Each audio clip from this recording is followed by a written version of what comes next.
네, 질의에 앞서 우리 금융위원장님께서 조금 전에 우리 위원님들께서 삼부토건 관련한 심리거래 이상이 생기면은 확인이 되면은 바로 즉각 보고해 주신다고 했어요. 그때 저희가 의원들이 질의했을 때 그렇게 답하지 않았습니까? 금감원과 금융위에서 관련된 것을 보고 실질적으로 문제가 있다고 하면은 바로 저희 국회에 보고를 해 주신다고 했고요. 그런데 불구하고 어떻게 언론에서 사실을 확인하고 우리가 요청을 해야지 다시 한번 법률적인 검토를 해서 보내준다는 얘기를 합니까?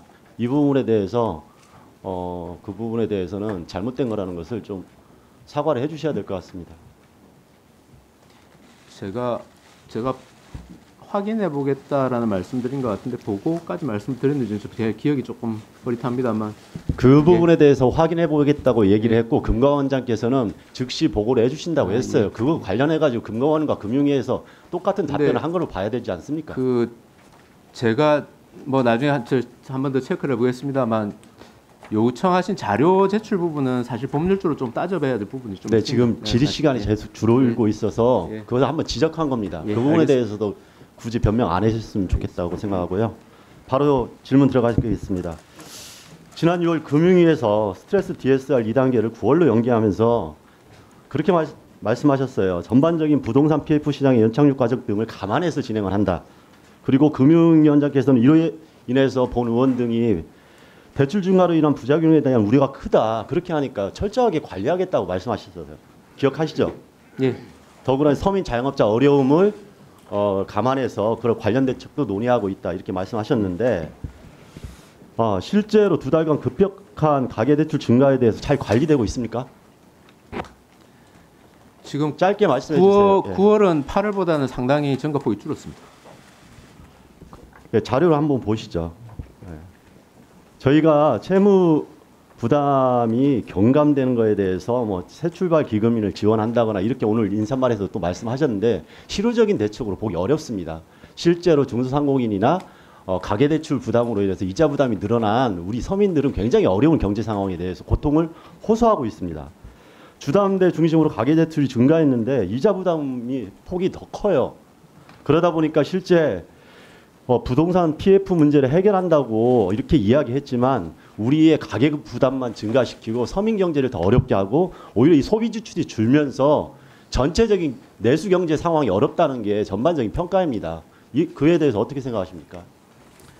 고금리가 오래 지속되면서 금리 부담이 큰 부분들이 있습니다. 그래서 저희들이 채무 조정이나 이런 부분을 통해서 또는 은행이 뭐 소상공인에 대해서는 이자 환급한다든지 이런 조치를 통해서 최대한 부담을 낮추기 위한 노력을 좀 하고 있습니다. 네, 한번 상황 보시죠. 예. 지금 가계 자금 대출 규모 이거 자료 빨리 띄워주세요. 가계 자금 대출 규모를 보면은 1분기보다 2분기가 10배나 증가했어요. 14조 6천억 원 정도. 그리고 이제 올해 2분기 가계 대출자는 1,972만 명입니다. 그리고 연소득 100만 원 이상 원리금 상환을 해야 될 그러한 우리 시민들도 157만입니다. 7.9%가 증가했어요. 정부의 대책과는 별개로 더 어려워졌다는 것이 통계상으로 다 나타나고 있습니다. 그 다음 보시죠. 실제로 지금 우리 신용 불량자, 금융채무 불이행자가 2023년에는 81만인데 2023년 6월 말 기준으로 해도 84만 7천으로 훨씬 더 증가하고 있습니다. 대책이 없는 거예요. 실제로 말로만 우려가 있다. 거기에 대해서 대책을 강구하겠다 했지만 경제 상황은 더 어려워졌고 소비 지출 여력도 떨어지고 실질적으로 이자 부담이나 이런 걸로 인해서 서민 경제는 훨씬 더 어려워졌다는 게 통계상으로 다 나타납니다. 그리고 뒤에 한번 보시죠. 그리고 가계대출 동향 2024년 8월 13일 자료에 따르면은 주택담보주택 증가율이 실질적으로 정책 대출의 증가율 폭이 훨씬 높습니다. 그래서 결국은 두 달 동안 이걸 연기했다고 하고 나타난 상황에서 정책 대출이 경기 부양을 떠받친 상황이 돼버렸습니다. 그렇게 돼 보니까 버팀목 대출과 디딤돌 대출 증가율을 한번 보시면은 벌써 4.2조, 3.9조, 7, 8월 하면은 거의 8조 정도가 증가를 했습니다. 이게 무슨 말이냐? 결국은 빚내 가지고 집 사라. 정부가 오히려 부추긴 꼴이 됐습니다. 이전에 그런 걸로 인해 가지고 부동산 경기가 부양되면서 서민의 가계대출 부담이 더 어려웠다는 경험치가 있는데 또 그것을 반복하고 있다는 얘기입니다. 그런데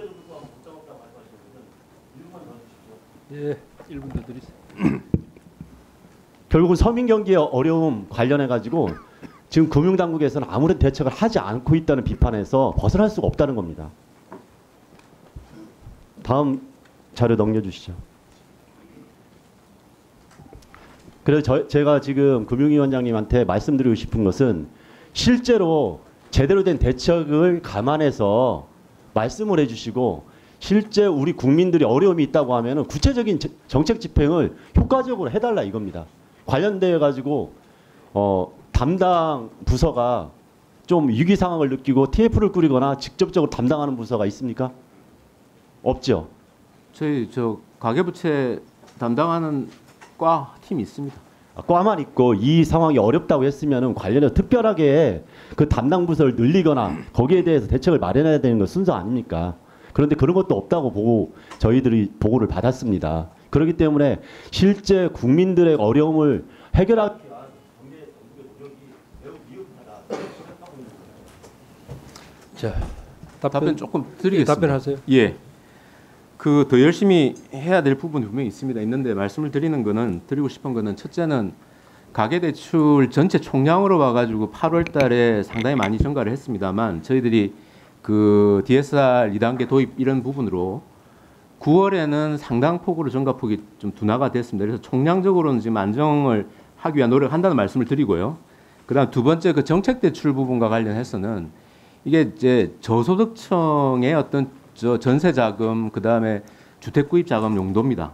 그러니까 이게 다른 어떤 취지의 정책 목적이 있는 부분인데 이 부분을 갖다가 또 줄인다고 하는 경우에 그 이제 속도는 조절해야 되겠습니다. 아예 이 부분이 크게 둔화된다든지 이러면은 그 저소득층의 어떤 주택 마련이나 또는 전세에 들어가는 데 있어서 또 영향을 줄 수 있기 때문에 전반적으로 균형을 잡아서 가겠다는 말씀을 드리고요. 기본적으로 금리가 높습니다. 높은 기간이 오래 갔기 때문에 서민들이 굉장히 그 채무를 상환하는데 어려움이 있다는 걸 저희가 알고 있습니다. 알고 있고 대책이 미흡합니다만 지속적으로 내고 있고 새 출발 기금 같은 경우에는 요건을 완화하고 나서 지금 그 신청하는 증가 폭이 상당히 좀 빨리 늘어나고 있습니다. 그래서 저희들이 효과가 좀 더 나을 수 있도록 최대한 현장의 얘기를 들어서 제도를 개선하고 있다는 그런 말씀을 좀 드리고 싶습니다. 자, 수고하셨습니다.